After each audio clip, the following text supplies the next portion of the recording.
up everybody, Matt here, and today I'll be reviewing Dead Body Road issue 4.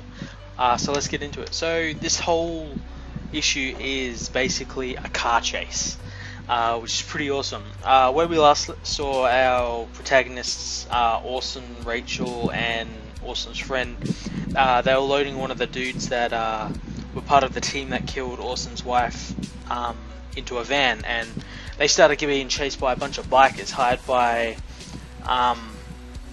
the guy responsible for killing Orson's wife. I think his name is Keg. Anyway, they end up in this big massive chase and everything, and we find out that Orson knows about some certain data that Rachel's supposed to know about, but she doesn't really know about. And Orson brokers a deal that says, like, hey, I'll give you the data if you tell me how my wife died or who killed her.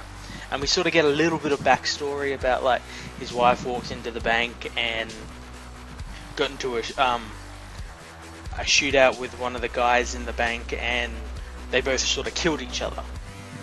And anyway, the guy that they kidnapped, he ends up sort of getting loose and sort of attacking them in the van, so they end up just kicking him out of the back of the van, and he hits like I think it's like a Range Rover, and just splats everywhere. It's pretty brutal. Anyway, Orson and the crew end up escaping with the old jump in front of a train at the last minute gag that you see in a lot of action movies. I thought it was pretty cool. Anyway, and that leaves Keg and all of his men sort of like trapped, and like they don't know where they're going, but they couldn't really go far because the van they're in is like completely fucked. And yeah, that's where the comic ends.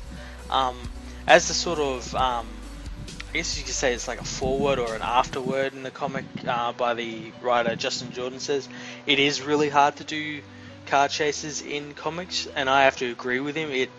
As he says, it's hard to like do it because, you know, you see it in movies as like excitement because it's all like fast-paced action and quick cuts and everything.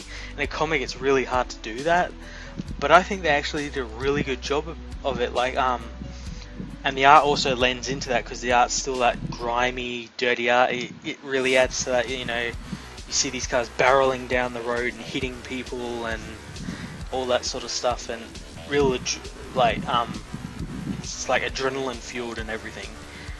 But it is still difficult to do, and there's been comics out there that have had car chases and they've been boring.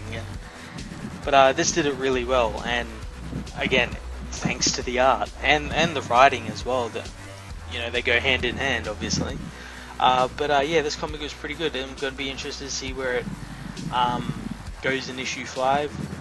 So things out in April. I hate these long breaks between the issues. It's stupid, but I get it. You know, spreading it out. But yeah, I'm going to give this comic a 9 out of 10.